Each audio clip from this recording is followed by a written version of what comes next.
చనిపోయిన వాళ్ళల్లో ఒక్కొక్కరిది ఒక్కొక్క స్టోరీ. ఒక డాక్టర్ తన ఫ్యామిలీతో సెటిల్ అవుదామని చెప్పి ఫ్యామిలీ మొత్తాన్ని తీసుకొస్తే ఫ్యామిలీ మొత్తం చనిపోయింది.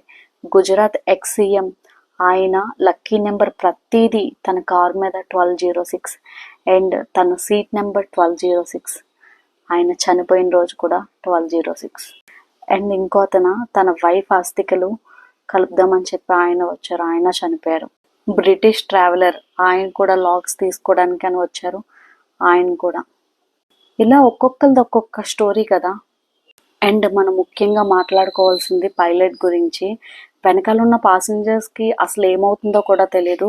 బట్ పైలట్ వాళ్ళకున్న ఎక్స్పీరియన్స్తో ఎట్లా అయినా తప్పించుకోవచ్చు. కానీ లాస్ట్ మినిట్ వరకు వాళ్ళు చాలా ట్రై చేశారు సేఫ్ ప్లేస్లో ల్యాండ్ చేద్దామని. బట్ అది కుదరలేదు. ఇంకో విషయం ఏంటంటే ఆ ఫ్లైట్ రెసిడెన్స్ ఏరియాలో క్రాష్ అయింది కదా. ఒక రెసిడెన్షియల్ బిల్డింగ్ ఉంది, మినిమం అందులో 1000 మెంబర్స్ దాకా ఉంటారు. సో వాళ్ళు ఏం చేశారు అంటే అక్కడ క్రాష్ చేస్తే ఇంకా ఎక్కువ డ్యామేజ్ జరుగుతుందని వాళ్ళు ఒక చిన్న హాస్టల్ని చూస్ చేసుకొని లాస్ట్లో అట్లా చేశారు. బట్ ఏదేమైనా సరే ఇది చాలా అంటే చాలా బాధాకరమైన విషయం కదా. ఎవరి లైఫ్ ఎట్లా ఎండ్ అవుతుందో ఎవరికీ తెలియదు. బట్ అన్నీ తలుచుకుంటే చాలా ఏడుపు వస్తుంది నిజంగా, సీరియస్లీ.